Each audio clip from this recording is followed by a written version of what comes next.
sama-sama tepuk tangan untuk Tuhan. Yes.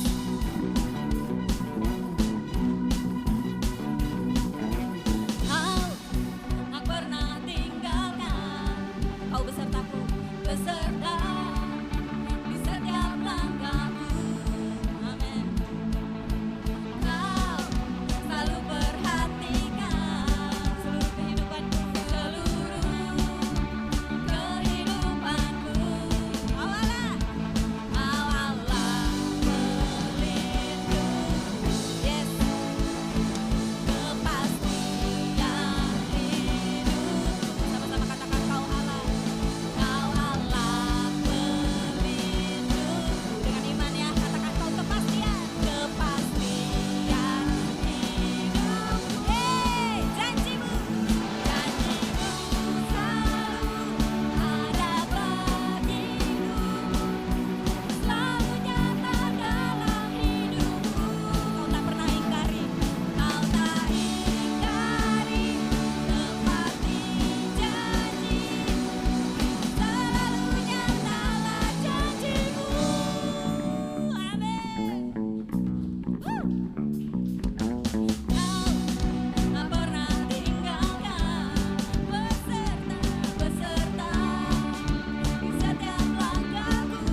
Haleluya, terima kasih Tuhan.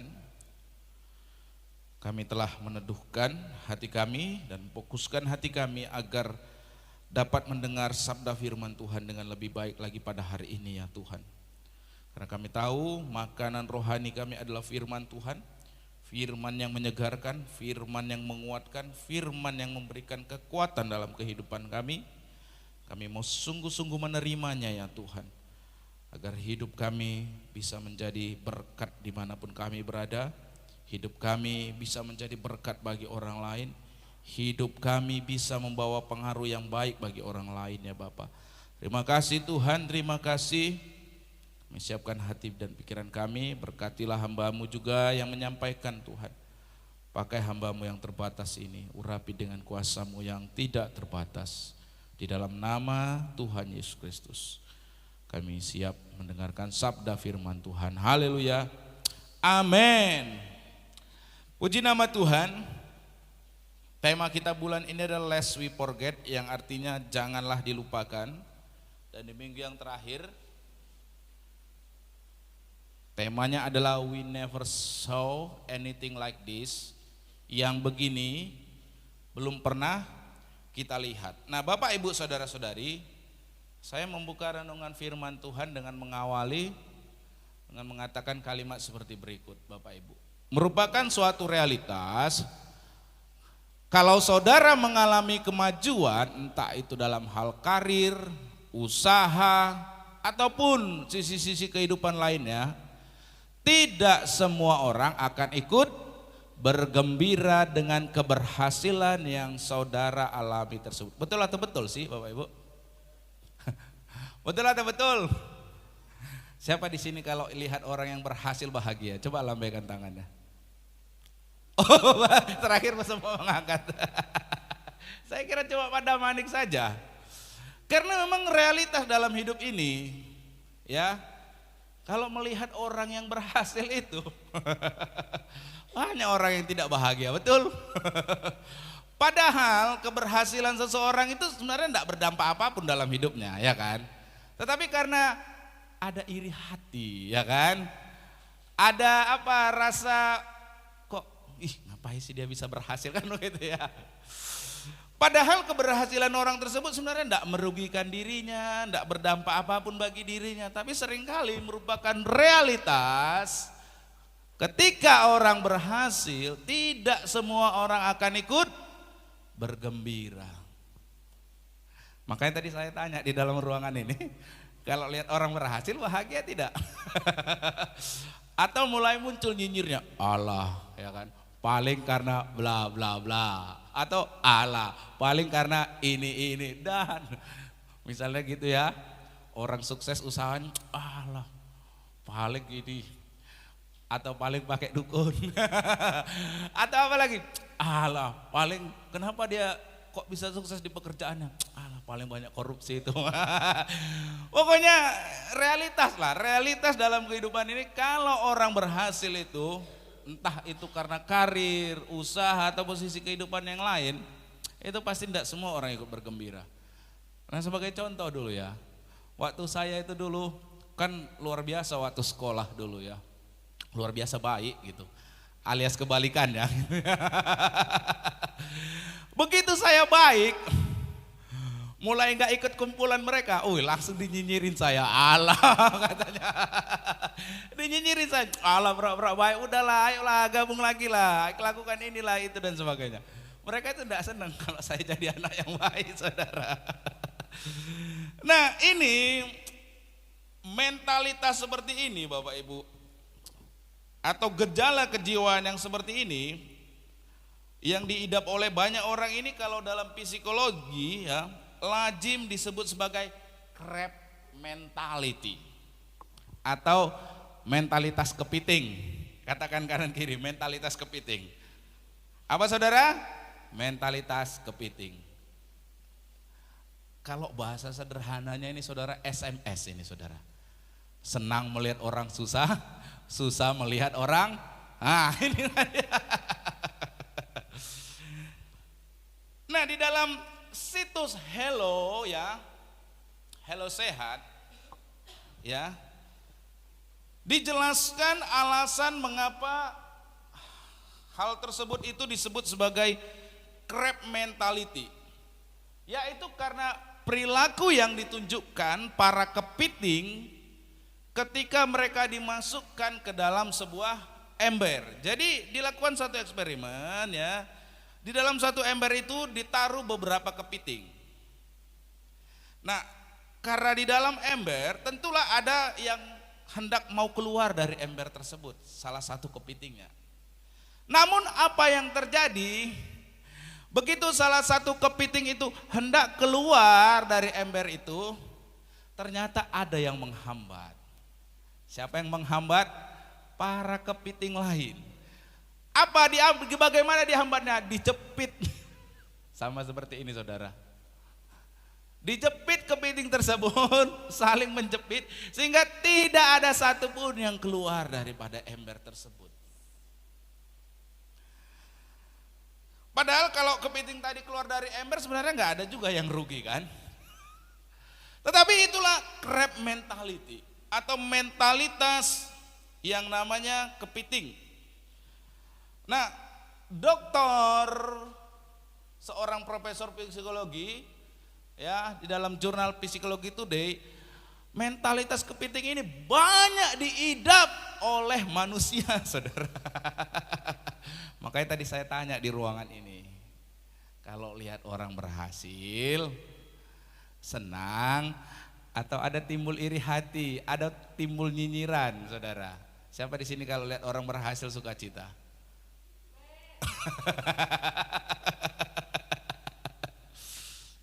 Haleluya, haleluya. Kenapa muncul crab mentality ini atau mentalitas kepiting ini? Itulah karena sikap egois. Sikap egois yang mementingkan diri sendiri yang kadang menimbulkan iri hati. Iri terhadap keberhasilan yang dialami oleh orang lain. Nah, crab mentality ini atau mentalitas kepiting ini seharusnya tidak ada di dalam diri seorang pengikut Kristus. Amin. Karena kalau crab mentality atau mentalitas yang mementingkan diri sendiri, hidup egois, itu tidak boleh ada. Mengapa? Karena sebagai seorang pengikut Kristus, kita justru harus hidup dengan rela berkorban dan juga bersukacita ketika orang mengalami keberhasilan. Jangan kalau lihat orang susah aja saudara sukacita, wah rasakan makin. Itu crab mentality. Padahal kalau dia susah ya nggak ada pengaruh ke saudara, ya kan? Nah, Bapak Ibu saudara-saudari, sikap tersebut tidaklah boleh ada dalam hidup kita. Sebaliknya sikap yang rela berkorban bagi orang lain, bersukacita ketika mereka keberhasilan, sikap itulah yang ada, yang harus ada dalam diri kita dan yang tidak boleh kita lupakan. Sama-sama katakan, tidak boleh kita lupakan. Apa yang saudara tidak boleh lupakan? Saudara baru saja bilang sudah lupa. Ya, ini sikap untuk rela berkorban dan bersukacita ketika orang lain mengalami keberhasilan. Amin. Sikap tersebut tidaklah boleh kita lupakan. Sama seperti tema kita di bulan ini, yakni lest we forget, ada beberapa hal yang tidak boleh kita lupakan. Ya, di sepanjang minggu ini ada beberapa hal dari minggu pertama sampai dengan minggu yang keempat yang tidak boleh kita lupakan. Yang pertama, saudara ingat di minggu yang pertama apa yang tidak boleh kita lupakan, saudara? Sudah lupa, saudara? Haleluya, amin. Mari kita pulang. Apa saudara yang tidak boleh kita lupakan? Bahwa Tuhan kuasanya ajaib dan besar. Amin. Ingat cerita orang Yosua, bagaimana orang Yosua itu bisa menyeberangi sungai Yordan yang sedang sebak itu, saudara. Mereka bersandar pada kuasa Tuhan. Jadi yang pertama, saudara, tidak boleh melupakan kuasa, kebesarannya, kasihnya dalam hidup kita. Yang kedua, apa yang tidak boleh kita lupakan, saudara? Ada yang masih ingat? Kalau saudara dikasih mujizat, apa yang harus saudara lakukan?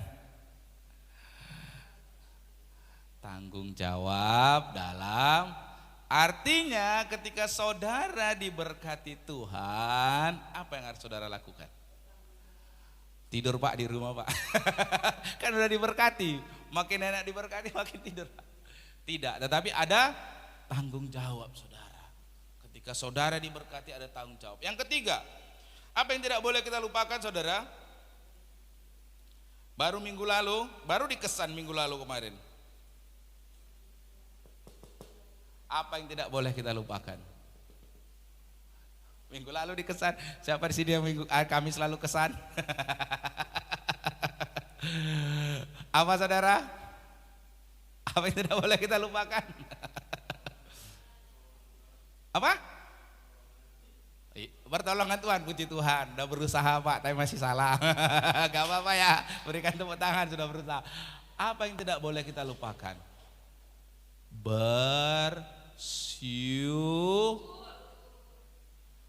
Jangan seperti 9 orang sakit kusta.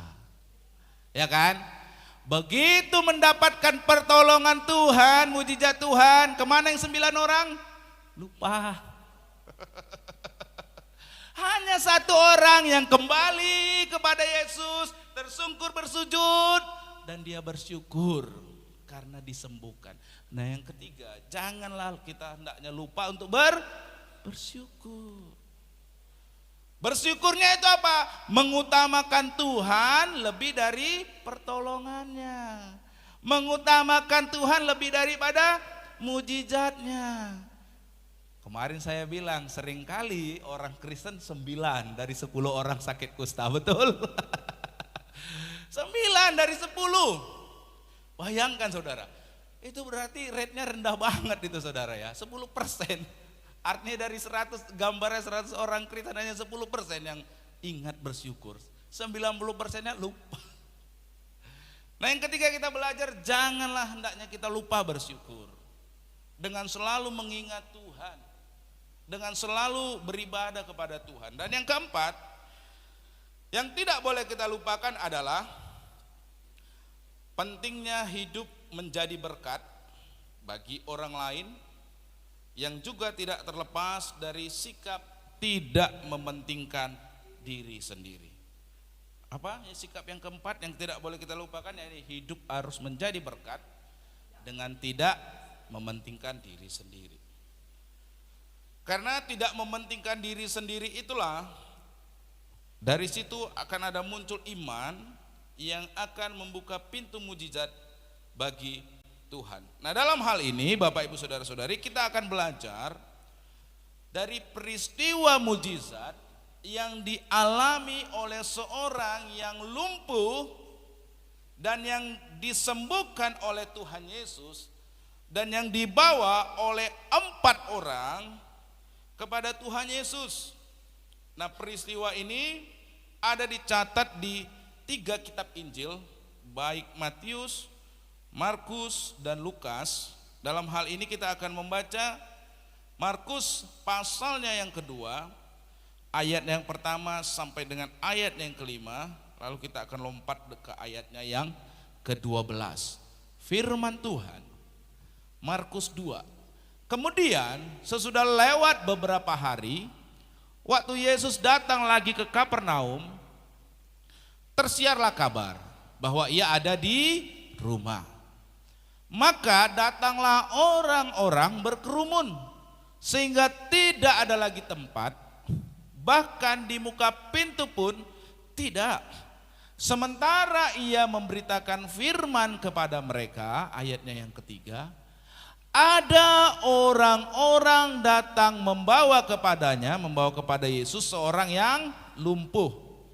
Dan orang tersebut digotong oleh 4 orang.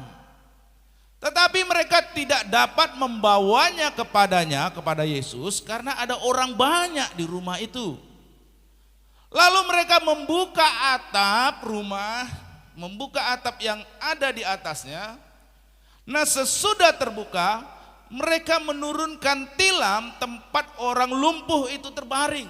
Nah, yang menarik di ayat yang kelima, ketika Yesus melihat iman mereka, berkatalah ia kepada orang lumpuh itu, "Hai anakku, dosamu sudah diampuni."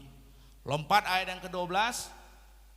Dan orang itu pun bangun, maksudnya orang lumpuh itu pun bangun, segera mengangkat tempat tidurnya dan pergi keluar di hadapan orang-orang itu. Sehingga mereka semua takjub, lalu memuliakan Allah, katanya, "Yang begini belum pernah kita lihat." Nah, Bapak Ibu Saudara-saudari, inilah yang menjadi tema khotbah pada hari ini, yakni yang begini belum pernah kita lihat. Nah, yang menarik, kalimat yang diucapkan di ayat terakhir ini menunjukkan bahwa di sana itu terjadi satu mujizat. Mujizat yang nyata, bukan ecek-ecek saudara. Mujizat yang nyata, mujizat yang tak terbantahkan, sehingga orang banyak itu mereka begitu terkagum. Karena mereka terkagum, mereka berkata, yang begini belum pernah kita lihat. Artinya mujizat yang seperti ini belum pernah terjadi. Nah, mujizat yang dialami oleh orang yang lumpuh ini, yang dibawa oleh 4 orang kepada Yesus, kalau kita melihat di ayatnya yang kelima tadi, maka nampak dengan jelas bahwa mujizat yang dialami oleh orang lumpuh ini tadi, hal itu tidaklah terlepas daripada iman ke-4 orang yang menggotong dia tadi. Sehingga kalau kalimat di ayat 5 ditulis seperti ini, ketika Yesus melihat iman mereka, iman siapa? Iman daripada 4 orang yang menggotong orang yang lumpuh tersebut. Tidak dilihat iman orang lumpuhnya, saudara. Tapi dilihat daripada iman ke-4 orang tersebut. Oleh karena itu ketika Yesus melihat iman mereka,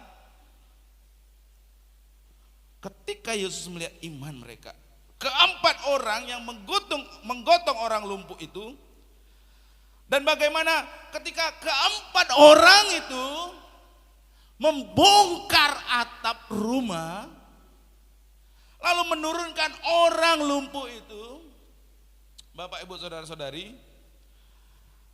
di sini menunjukkan bahwa iman ke-4 orang ini telah membuka jalan bagi orang lumpuh untuk mengalami pertolongan Tuhan. Nah, dari ayat yang pertama sampai dengan ayat yang kelima, kita itu dapat menyimpulkan bahwa iman yang ada pada ke-4 orang ini, 4 orang yang menggotong orang lumpuh ini, itu adalah iman yang dewasa. Katakan bersama dengan saya, iman yang dewasa. Iman yang dewasa, itulah iman yang mengakibatkan si orang lumpuh tadi tersebut mengalami mujizat Tuhan. Dari hal tersebut, dari 4 orang ini yang menggotong orang lumpuh ini, kita belajar tentang kedewasaan daripada iman. Apa itu kedewasaan daripada iman? Yang pertama adalah wujud dari iman yang dewasa adalah yang pertama, sikap tidak mementingkan diri sendiri. Katakan bersama dengan saya, sikap tidak mementingkan diri sendiri. 1, 2, 3 ya. Colek kanan kirinya, katakan sikap tidak mementingkan diri sendiri. Ya. tidak mementingkan diri sendiri. Iman yang dewasa adalah yang diwujudkan dengan sikap tidak mementingkan diri sendiri. Nah, berbicara tentang kedewasaan, hal itu tidak dapat diukur dari usia. Betul saudara? Karena banyak juga orang yang usianya sudah lanjut, tetapi sikapnya tidaklah dewasa. Betul? Berarti ya, tentang kedewasaan itu tidaklah dapat diukur dari sekedar usia atau umur belaka. Lalu yang menjadi pertanyaannya, apakah ukuran dari kedewasaan? Apa ukuran dari kedewasaan? Nah, Edwin Cole, ya, pendiri dari lembaga Christian Men's Network, sebuah lembaga pelayanan yang mengkhususkan diri untuk menolong para laki-laki agar dapat hidup sesuai dengan panggilan Tuhan. Nah, di dalam bukunya yang berjudul Maximize Manhood, ya, dia menulis seperti berikut. Maturity comes not with age but with the acceptance of responsibility. Yang artinya kedewasaan itu tidak bertumbuh seiring bertambahnya usia, ya memang gak ada jaminan, ya. Tetapi dengan menerima tanggung jawab. Kedewasaan tidak bertumbuh seiring bertambahnya, gak jaminan. Tetapi dengan menerima tanggung jawab. Memang benar, seorang yang bertambah usia tidak akan membuat orang tersebut semakin dewasa. Namun kalau yang bersangkutan itu hidup secara bertanggung jawab, barulah ia layak disebut sebagai seorang yang dewasa. Nah, dalam hal ini bukan hanya sekedar bertanggung jawab terhadap dirinya sendiri saja, tetapi juga bertanggung jawab atas kehidupan orang lain. Oleh karena itu, saya berulang kali ingatkan, seorang ayah itu tidak hanya bertanggung jawab atas dirinya sendiri, tapi bertanggung jawab untuk apa? Anak-anaknya. Oleh karena itu dia perlu bersikap dewasa. Betul saudara? Karena tidak ada jaminan, kalaupun usia Anda bertambah, Anda pun seorang jadi ayah, Anda tidak akan disebut sebagai orang dewasa kalau Anda hidupnya tidak bertanggung jawab terhadap anak-anak dan keluarga saudara. Amin.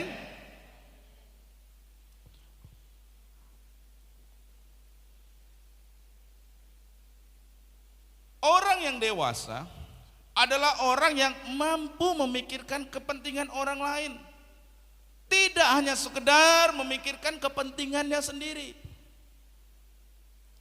Nah, dalam hal ini kita dapat belajar pada seorang bayi. Seorang bayi itu belum mampu memikirkan kepentingan orang lain. Karena dia tidak mampu memikirkan kepentingan orang lain, sehingga ya Bapak Ibu Saudara-saudari, tentu kita tidak mengharapkan seorang bayi hidup bertanggung jawab, betul?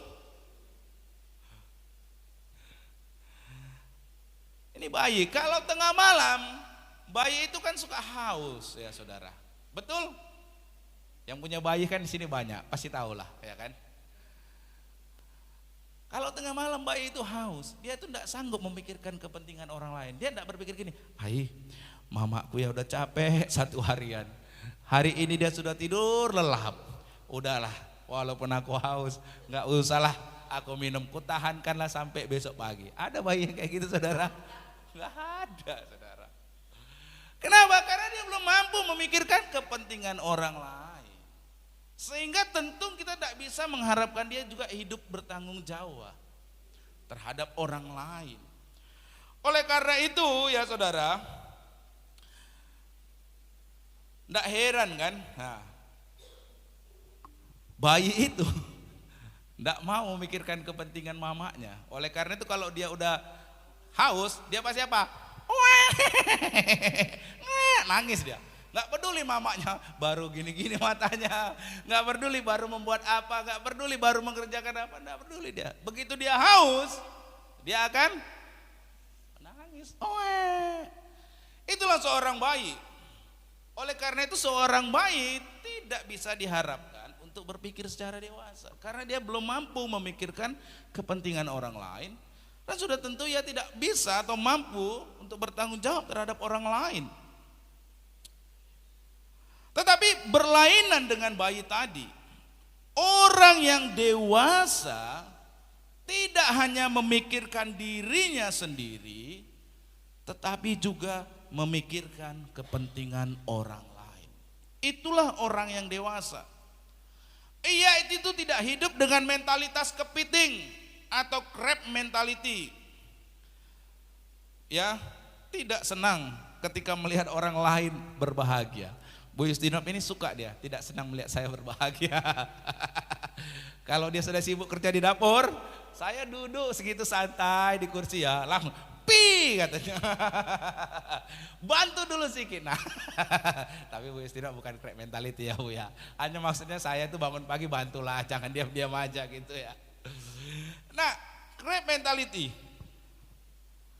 Orang dewasa tidak hanya memikirkan kepentingan dirinya sendiri, tapi juga kepentingan orang lain.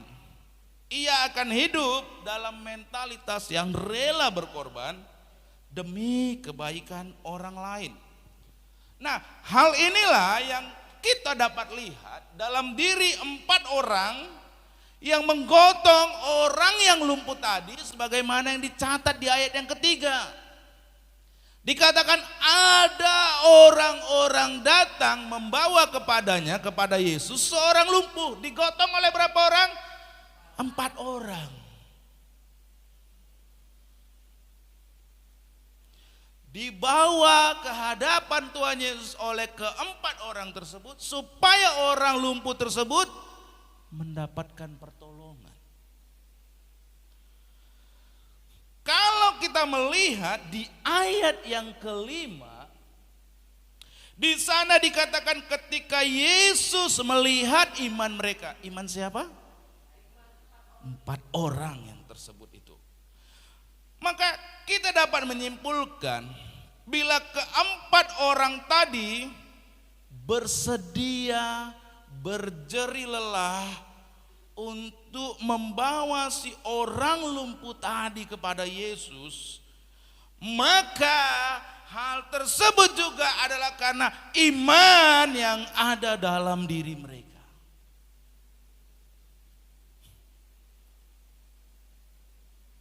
Ini saudara,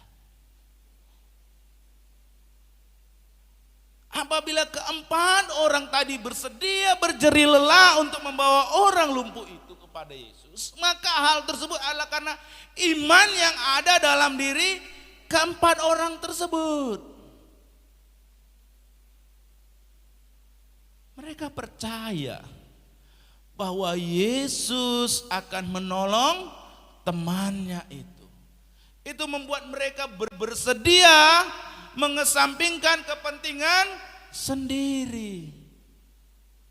Dan itulah wujud dari iman yang dewasa. Coba saudara mulai gambarkan kronologinya saudara. Seorang yang lumpuh tentu gak bisa datang kepada Yesus, betul? Oleh karena itu butuh 4 orang.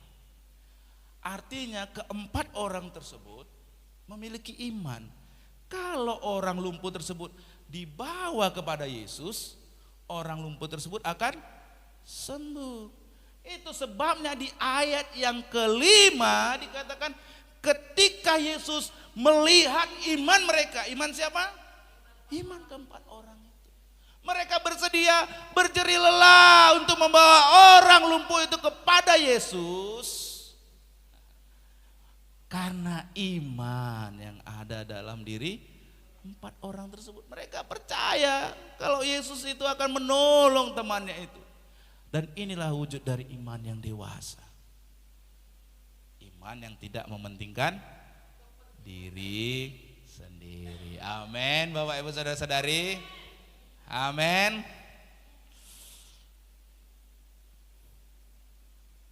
iman itu ya saudara ya. Oleh karena itu sekali lagi kedewasaan itu tidak bertumbuh seiring dengan bertambahnya usia, tetapi dengan menerima tanggung jawab. Iman yang dewasa adalah iman yang tidak mementingkan diri sendiri.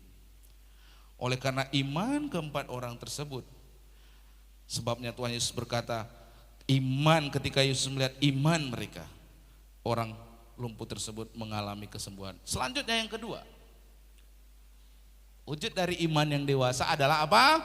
Sikap tidak mudah menyerah kepada, katakan bersama dengan saya, sikap tidak mudah menyerah kepada rintangan. 1, 2, 3.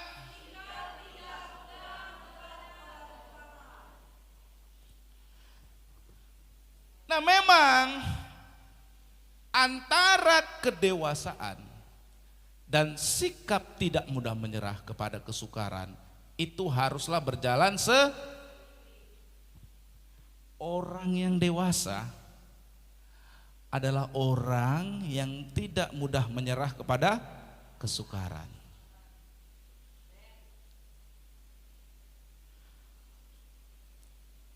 Itu sebabnya seorang yang menghadapi rintangan dan dia dengan gigih terus berjuang serta tidak cepat menyerah kepada kesukaran, orang tersebutlah yang dipandang sebagai pribadi yang bermentalitas dewasa. Betul?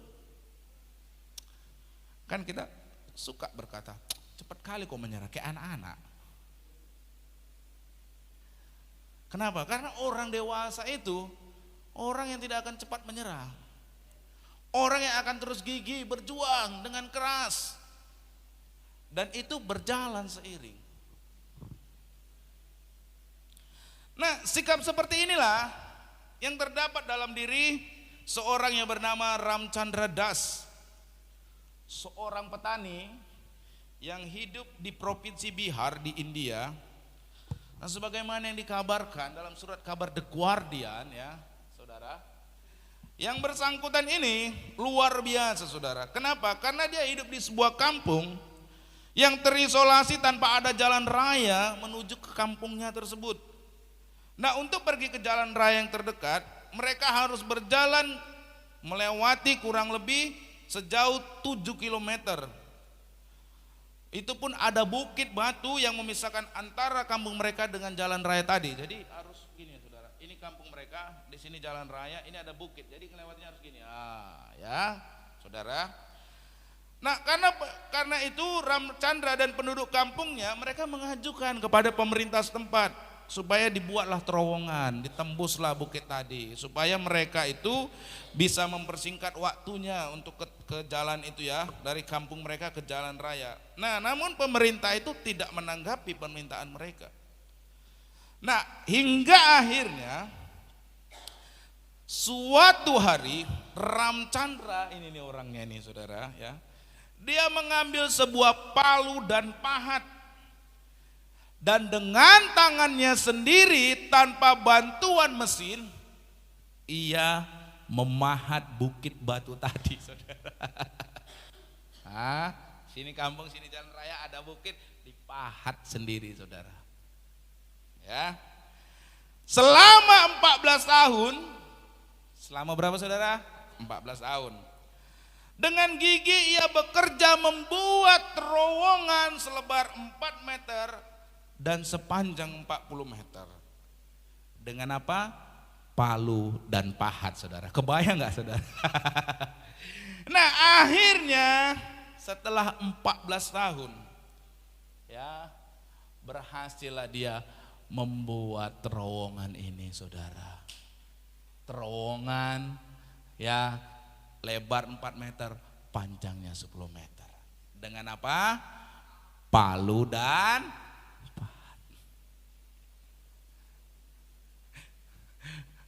Kalau kayak orang-orang kita mungkin buang-buang waktu. Tetapi mau minta sama pemerintah tak ada, nggak bisa. Oleh karena itu ya berinisiatif dengan dirinya sendiri dan berhasil saudara.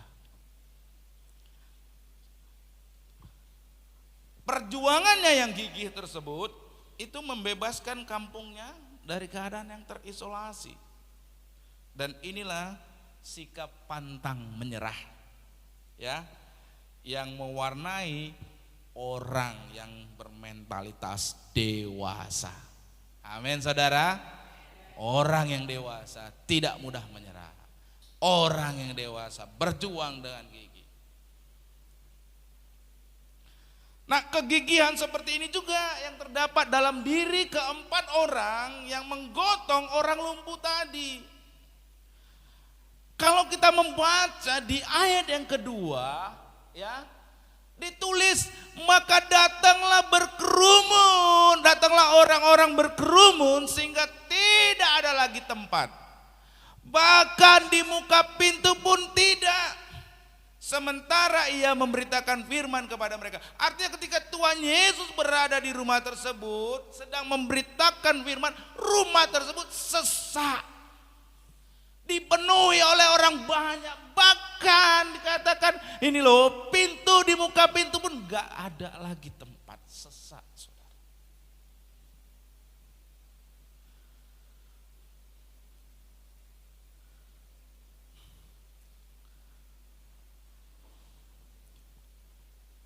Mereka itu gak mampu, gak bisa membawa orang yang lumpuh tadi masuk ke dalam rumah tersebut melalui pintu, nggak bisa. Artinya upaya mereka untuk membawa orang lumpuh tadi supaya bertemu dengan Yesus mendapat rintangan tidak? Apa rintangannya? Orang banyak di situ. Yang ada di dalam rumah itu maupun yang ada sampai di depan pintu. Ada rintangan tidak, saudara?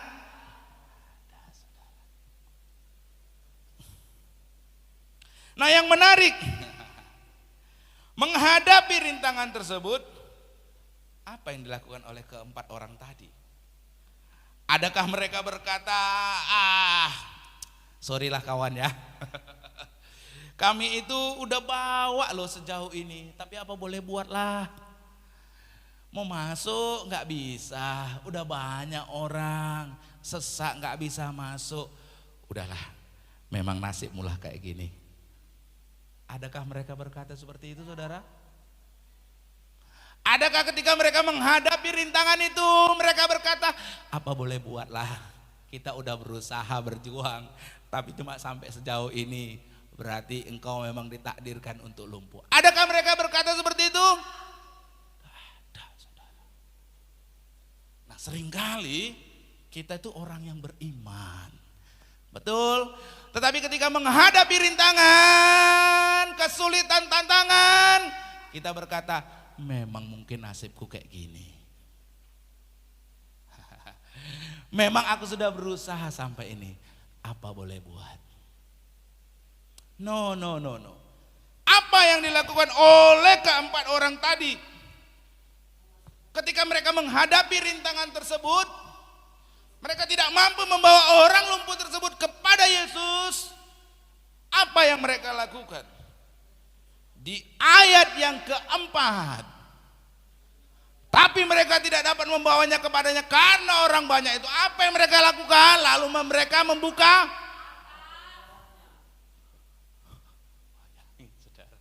atap yang di atasnya.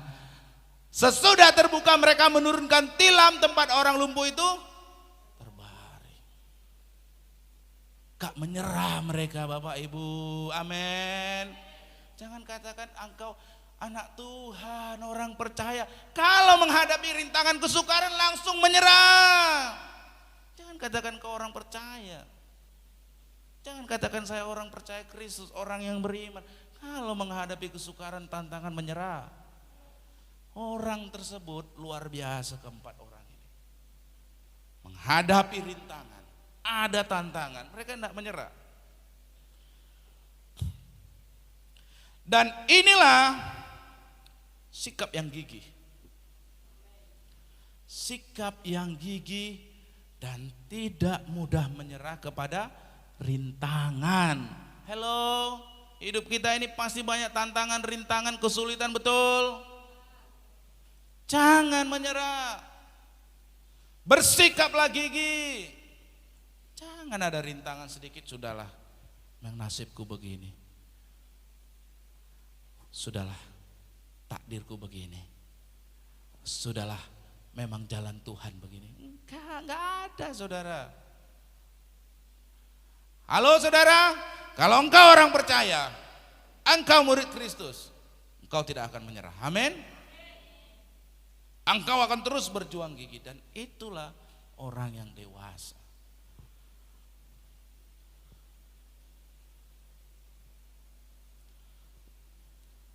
Orang yang hidup dalam iman yang dewasa, ketika dia menghadapi rintangan, ia akan terus berjuang dengan gigih dan tidak cepat menyerah kepada keputusasaan. Jangan jadi orang Kristen menghadapi tantangan, menghadapi kesulitan. Mananya Tuhan ini, langsung kayak gini dikasih keadaanku. Udahlah, besok aku tak mau ke gereja lagi. Udahlah, besok aku tak mau percaya lagi. Aduh. Kalau seandainya keempat orang tadi gitu terhalang karena mau bawa, udah kan mereka berusaha ini kan berjerih lelah menggotong orang lumpuh tadi. Sampai ke depan ada orang banyak nggak bisa nemu Yesus. Udahlah udahlah kawan ya. Memang nasib mula kayak gini, udahlah nggak bisa kita masuk, udahlah pulanglah kita. Kalau seandainya itu sikap mereka, orang yang lumpuh tadi tidak akan mengalami mujizat. Dan kalau sikap yang sama juga ada dalam hidup kita, kita tidak mudah menyerah, kita gigih, kita akan mengalami mujizat pertolongan Tuhan. Amin. Tapi kalau kita mudah menyerah, mudah berputus asa, mudah berkeluh kesah, mudah menyala-nyalakan Tuhan, maka mujizat dan pertolongan itu tidak akan kita alami. Halo, amin saudara. Saudara, kita harus berubah menjadi iman yang dewasa. Amin. Jangan hari berganti hari, bulan berganti bulan, tahun berganti tahun, iman kita masih iman yang anak-anak. Iman yang gampang mudah menyerah, iman yang mudah berputus asa, iman yang tidak mau berjuang. Halo? Jadi punya iman yang dewasa. Amin. Sama seperti keempat orang yang menggotong orang yang lumpuh tadi. Nah, sikap yang ketiga, ya, sikap tidak takut terhadap risiko. Yang ketiga, wujud dari iman yang dewasa adalah sikap tidak takut terhadap resiko. Nah, setiap upaya itu selalu mengandung, amin saudara. Saudara, hari ini saya mau bekerja untuk mencukupi kebutuhan istri saya dan anak-anak. Lagi di jalan, saudara disenggol motor. Ada resikonya bukan? Atau misalnya ketika saudara sedang bekerja, rupanya tangan saudara entah karkaan karena mesin akhirnya terluka, sehingga akhirnya saudara tidak dapat bekerja. Artinya setiap upaya apapun selalu mengandung resiko. Nah, bahkan upaya yang bertujuan baik pun tidak bebas dari resiko. Seperti misalnya resiko disalah mengerti oleh orang lain. Nah, walaupun saudara telah berjerih lelah dan berkorban demi kebaikan orang, itu bukan berarti orang tersebut bersedia memahami apalagi menghargai jerih lelah saudara. Artinya setiap upaya itu selalu mengandung resiko. Nah, resiko seperti itulah yang dihadapi oleh orang empat tadi.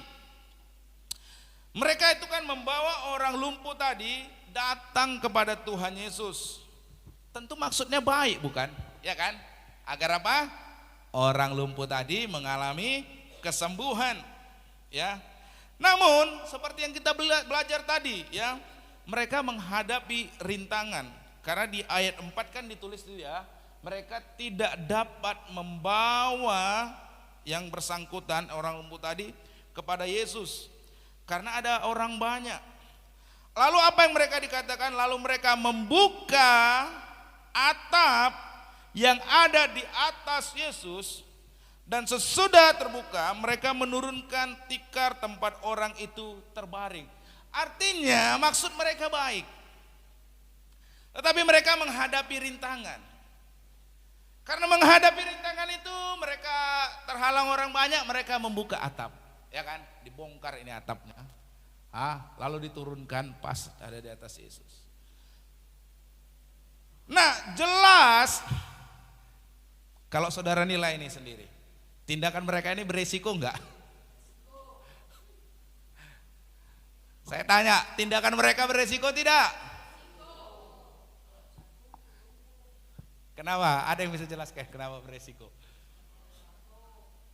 Oh, Wisinop jatuh. Terus apa lagi saudara? Benar, Pak Damanik betul. Saudara ya, suaranya. Jika kita adalah pemilik rumah tersebut, bagaimana perasaan kita? Rumah Bu Elvi saya bongkar atapnya. Tuhan Yesus lagi di situ melakukan mujizat, saya bongkar atapnya. Nggak ada saya izin, nggak ada saya permisi, saya langsung bongkar. Apa yang menjadi reaksi Bu Elvi? Apakah Bu Elvi berkata, ya Pak lanjutkan aja, silakan terus Pak, bongkar semua? Nggak mungkin. Pasti Bu Elvi akan berkata kepada saya, Pak, apa maksudnya Bapak membongkar ini? Loh, apa, kenapa kok nggak izin? Loh, Bapak harus ganti rugi loh, betul? Ada risikonya tidak mereka melakukan itu? Ada, saudara. Apa yang mereka lakukan itu beresiko. Membongkar atap rumah orang lain itu beresiko. Tetapi mereka lakukan. Makanya ini juga ikut Tuhan, ya, melakukan perintah Tuhan ada resikonya. Amin. Bukan langsung jalan mulus, Pak. Aku tidak mau berbohong. Ya, dijauhin Anda mau berbohong. Ada resikonya, betul? Lo ada resikonya. Aku mau berkata jujur. Ada resikonya. Ya bagi orang yang suka membohong-bohong. Kalau saya dulu kan sudah contohkan. Ya, kita tuh satu kelas tuh kan suka berbohong kan. Buat surat sakit gitu, semua sakit gitu. Kemana sih sakit gitu. Itu kan kumpulannya sama-sama itu. Tapi begitu satu orang saja jujur, resikonya apa? Dijauhi, nggak ada lagi yang mau temenan. Bocor kan gitu. Betul saudara? Ikut Tuhan ada resiko, menaati perintah Tuhan ada resiko. Setiap upaya walaupun itu baik, ada resikonya. Amin. Sama kayak saudara ngasih iuran bakti ruko. Ada risikonya tidak? Ada. Makan bakso berkurang, apalagi baju baru berkurang, apalagi makan di KFC berkurang, kan ada resikonya, betul? Ya, gara-gara iuran ruko, Pak. Mau nggak mau sekarang menghemat. Kenapa? Ya kebutuhan. Betul, ada resiko tidak? Ada resiko. Artinya apapun yang saudara lakukan, hal yang baik itu pun ada resikonya. Tetapi iman yang dewasa itu adalah berani mengambil, tak takut terhadap resiko apapun. Amin. Itulah iman yang dewasa.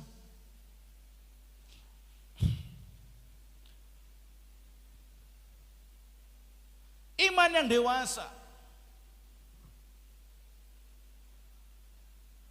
yaitu iman yang teguh yang ada pada diri mereka, membuat mereka tidak takut terhadap resiko yang harus mereka tanggung karena tindakan yang mereka lakukan. Itulah iman yang dewasa. Tidak takut terhadap resiko.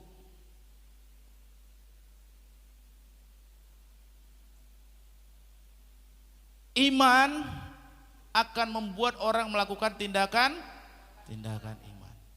Tindakan iman itu tidaklah terlepas dari kesediaan untuk menghadapi. Kan tindakan iman, saudara. Pak, saya bayar iuran bakti ruko, Pak. Walaupun saya kekurangan, saya percaya, Pak. Tuhan pasti akan menggantikan. Betul? Resiko tidak? Resiko. Tetapi itulah iman yang dewasa, yang bertindak dan bersedia untuk menghadapi resiko. Dan hari ini kita belajar tentang hal tersebut. Semoga kita semua memiliki iman yang dewasa. Mari kita tundukkan kepala, kita bersatu dalam doa. Terima kasih Tuhan, kami bersyukur hari ini kami belajar bahwa Tuhan mengajarkan kami untuk memiliki iman yang dewasa. Belajar kepada keempat orang yang menggotong orang lumpuh yang tadi. Yang pertama, kami tidak boleh mementingkan diri sendiri, sama seperti iman keempat orang yang menggotong orang lumpuh tadi. Mereka tidak mementingkan kepentingan diri mereka sendiri. Mereka berjerih lelah, mereka meluangkan waktu, meluangkan tenaga mereka untuk membawa orang yang lumpuh tadi. Dan oleh karena iman keempat orang tadi, Tuhan melakukan mujizat bagi orang yang lumpuh tadi. Biarlah kami juga Tuhan tidak mementingkan diri sendiri Tuhan. Ketika kami menerima berkat, menerima pertolongan yang daripada Tuhan, kami tidak mementingkan diri sendiri. Kami bisa menjadi berkat bagi orang lain, bagi banyak orang ya Tuhan. Sehingga melalui kehidupan kami ya Tuhan, iman yang demikian, nama Tuhan dapat dipermuliakan dalam hidup kami. Kami juga belajar bahwa iman yang dewasa itu tidak boleh menyerah kepada kesulitan. Entah itu persoalan ekonomi, entah itu masalah di dalam keluarga, entah persoalan di lingkungan dimanapun Tuhan. Kami tidak mau menyerah, kami harus berjuang dengan gigih, dengan tidak mudah menyerah kepada segala rintangan dan kesukaran. Yang ketiga, kami belajar untuk iman yang tidak takut pada resiko. Sekalipun ada resiko apapun, tapi kami percaya Tuhan, kalau kami melakukannya dengan satu tujuan, yaitu untuk kemuliaan nama-Mu Tuhan, untuk menyenangkan hati-Mu Tuhan, maka setiap resiko apapun kami dapat menanggungnya ya Tuhan. Kami tidak perlu takut, sebab kami percaya kepada janji-Mu Tuhan, kepada pertolongan-Mu Tuhan, kepada anugerah-Mu ya Bapa. Terima kasih Tuhan, terima kasih untuk pelajaran hari ini yang boleh kami terima ya Tuhan. Dan biarlah kami menghilangkan sikap mentalitas yang mementingkan diri sendiri, sikap mentalitas yang mementingkan diri kami sendiri, sikap yang egois. Tapi kami mau Tuhan punya iman yang dewasa, mau mementingkan orang lain, bertanggung jawab terhadap kehidupan orang lain ya Bapak.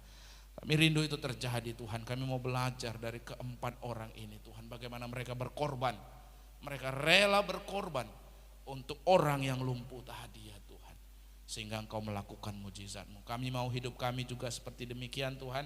Kami hilangkan sikap mentalitas yang menghambat keberhasilan orang lain, yang iri, yang tidak suka pada keberhasilan orang lain. Kami mau hilangkan itu Tuhan. Tapi sebaliknya kami mau punya sikap yang bersukacita ketika orang mengalami keberhasilan. Kami rela berkorban ketika orang mengalami kesukaran ya Tuhan. Dan kami mau menjadi saluran berkat ya Tuhan, agar nama Tuhan dipermuliakan dalam hidup kami. Terima kasih Tuhan untuk firman-Mu yang telah menyegarkan kami. Dalam nama Yesus kami berdoa, haleluya, amin.